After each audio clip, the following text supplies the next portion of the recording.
Halo guys, Assalamualaikum warahmatullahi wabarakatuh. Nah, perkenalkan nama saya Alia Fadila. Di sini saya akan menjelaskan tentang pasar derivatif.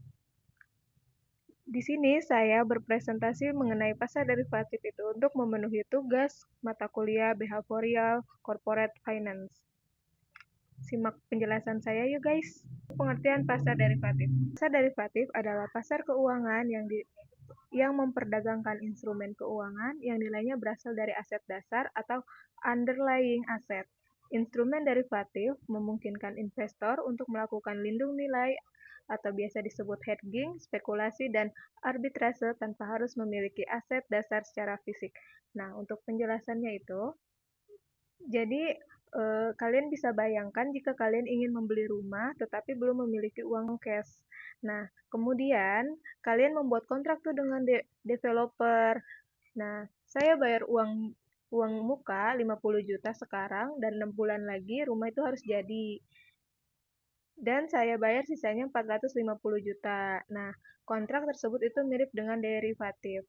Nilainya tergantung dengan harga rumah atau underlying aset, tetapi Anda belum membeli rumahnya secara langsung.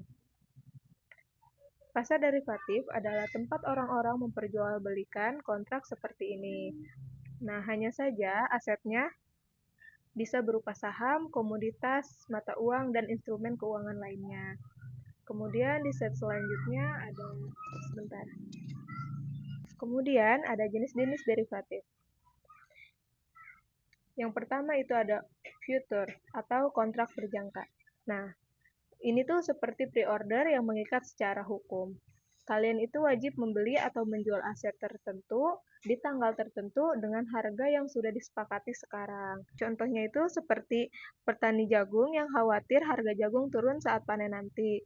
Nah, dia itu membuat kontrak future untuk menjual jagung 3 bulan lagi dengan harga Rp5.000 per kilonya. Nah, meskipun nanti harga jagung ke depannya itu setelah 3 bulan itu entah 3.000 lagi turun menjadi 3.000 atau naik menjadi 7.000,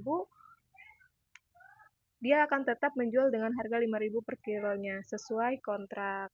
Kemudian poin yang kedua itu ada option atau opsi. Nah, ini tuh seperti tiket hak untuk membeli atau menjual. Bedanya dengan future itu kalian itu bisa memilih untuk tidak jadi kalau misalkan itu tidak menguntungkan, namun tentunya harus membayar preminya terlebih dahulu. Yang ketiga itu ada swaps, tukar menukar arus kas atau resiko. Nah, yang paling umum itu adalah interest rate swap. Nah, dia itu seperti misalkan si perusahaan A ini dia memiliki utang bunga mengambang yang biasa disebut floating rate, tetapi menginginkan bunga tetap agar bisa budgeting. Nah, kemudian si perusahaan B ini memiliki utang bunga tetap, tetapi menginginkan floating rate karena yakin suku bunga akan turun. Nah, mereka itu nanti akan melakukan swap. Nah, jadi si A ini membayar bunga tetap si B. Nah, B itu membayar bunga mengambang A. Nah, seperti itu kurang lebih. Dan yang keempat ada forward. Dia itu mirip seperti dia itu mirip seperti future, tetapi lebih fleksibel karena bisa di custom. Jadi biasanya itu diperdagangkan over the counter atau OTC, bukan di bursa. Kemudian di slide selanjutnya itu ada alasan mengapa sih orang-orang berpartisipasi di pasar derivatif. Nah, mereka yang pertama itu untuk hedging atau lindungi nilai.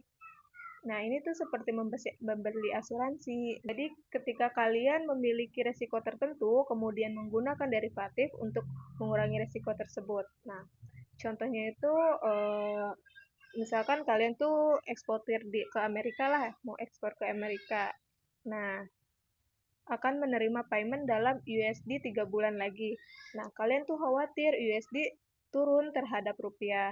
Jadi, kalian tuh membeli kontrak forward untuk menjual USD dengan kurs yang sudah fix. Jadi, meskipun USD naik atau turun, Anda sudah aman. Nah, seperti itu kurang lebih ya.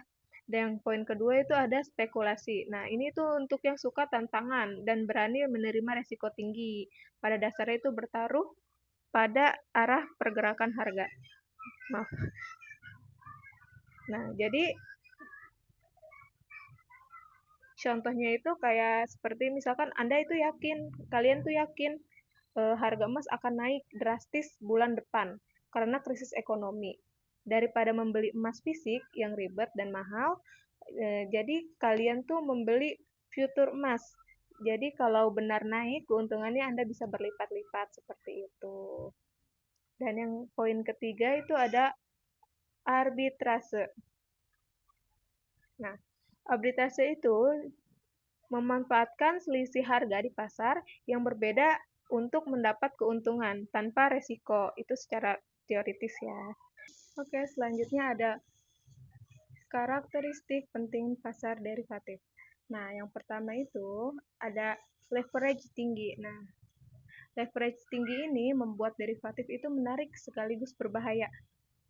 Dengan modal kecil, kalian itu bisa mengontrol aset yang nilainya jauh lebih besar, seperti itu. Nah, yang kedua itu ada likuiditas tinggi. Nah, pasar derivatif ini biasanya sangat liquid, artinya mudah membeli atau menjual kapan saja tanpa membuat harga berubah drastis, seperti itu. Dan yang ketiga itu kompleksitas. Nah, derivatif ini tuh sangat kompleks. Itu ada breaks dalam option delta, gamma, tri, vega, dan ada berbagai jenis kombinasi seperti pitching yang model yang rumit dan lain-lain. Makanya butuh pemahaman yang kuat. Kemudian ada risiko pasar derivatif. Risiko yang pertama itu ada market risk. Risiko harga underlying aset bergerak berlawanan dengan posisi kalian. Yang kedua itu ada credit risk. Risiko counterpart itu tidak bisa membayar kewajibannya, terutama di OTC market. Yang ketiga itu ada liquidity risk. Nah, risiko ini itu tidak bisa keluar dari posisi karena pasar itu tidak liquid. Yang keempat itu ada operational risk. Nah, risiko kesalahan operasional seperti sistem down dan lain-lain. Kemudian saya simpulkan saja langsung ya. Jadi pasar derivatif itu sangat powerful sebagai alat finansial, bisa menjadi pelindung yang efektif atau hedging atau sumber keuntungan yang menggiurkan yang biasa disebut spekulasi, tetapi ingat dengan great power comes great responsibility, leverage yang tinggi berarti resikonya juga tinggi. Yang penting, derivatif itu bukan perjudian, ini tuh adalah instrumen keuangan yang legitimate dan memiliki fungsi ekonomi penting. Hanya saja memang butuh pemahaman yang mendalam dan disiplin tinggi untuk berpartisipasi di sini. Thank you guys, kurang lebihnya mohon maaf dari saya. Wassalamualaikum warahmatullahi wabarakatuh. Thank you. Bye-bye.